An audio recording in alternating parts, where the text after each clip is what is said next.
मुबारक ईद मुबारक ईद मुबारक ईद मुबारक ईद मुबारक ईद मुबारक ईद मुबारक ईद मुबारक ईद।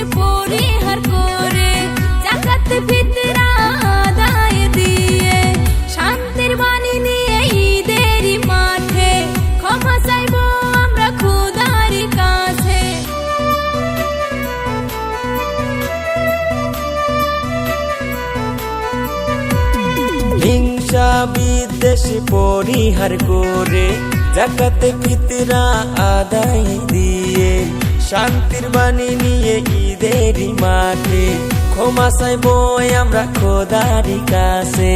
বিশ্ববাসী সবাইকে জানাই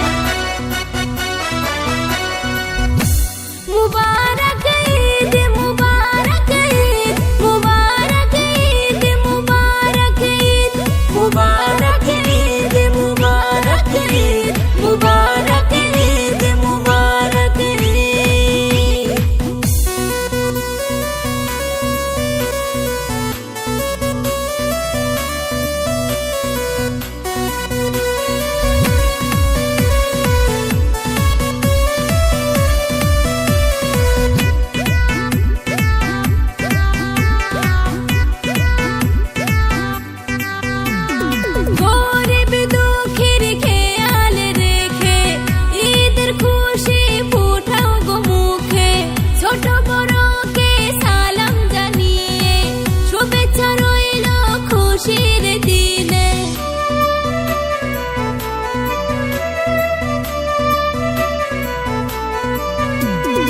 গরিব দুঃখীর খেয়াল রেখে ঈদের খুশি ফোটাও গো মুখে ছোট বড়কে সালাম জানিয়ে শুভেচ্ছা রইল খুশির এই দিনে। বিশ্ববাসী